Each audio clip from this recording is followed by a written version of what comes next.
عارفين الراجل ده؟ اسمع معايا القصة عشان هبهرك.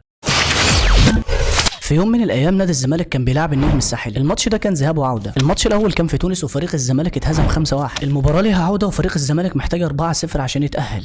المهمه تعتبر شبه مستحيله لان المعنويات كانت زفت والوقت يعتبر فاضل 5 أو 6 ايام عشان تلعب الماتش. فيا ترى ايه اللي حصل؟ هتنبهر في الاخر. المدرب فيريرا في الوقت ده كان من المدربين الاذكياء جدا، فقرر ان هو يعمل تركايه بسيطه كده يمكن اتعملت في بورتو. انا عايز افكر اللعيبه بتاعتي بمهمه الموت دي وانهم يكونوا جاهزين ذهنيا. الجمهور ما كانش واثق فيهم بس هم لازم يكونوا واثقين في نفسهم. فيريرا عمل بوسترات مكتوب عليها 4-0 واتنشرت في كل انحاء النادي عشان اللعيبه تشوفها في كل مكان، في اوضه اللبس وفي الحمام وفي التمرين وفي كل مكان. واللعيبه في الوقت ده فعلا كانت شايفه 4-0 في كل مكان حواليها. جه يوم الماتش واللعيبه واخده دفعه وشحنه معنويه كبيره جدا ودخلوا الماتش. ويفاجئ الجمهور ويفاجئ اللعيبه طبعا في اول 5 دقائق وطرد لعلي جبر عشان المهمه اللي شبه مستحيله تكون مستحيله واصعب على نادي الزمالك. بس الفريق فعلا لم يستسلم، فضلوا منظمين في الملعب والحمد لله جه الهدف الاول. وقتها طبعا انا كنت طاير من الفرحه. فاضل 3 اهداف خلاص هانت. الهدف الثاني الله اكبر خلاص، يعني فاضل هدفين. اول ما جه الهدف الثالث لينا طبعا انا خلاص بدات اظبط نفسي وخلاص بدات اهيئ نفسي ان انا هحتفل. ويا ترى جابوا الهدف الرابع؟ للاسف لا.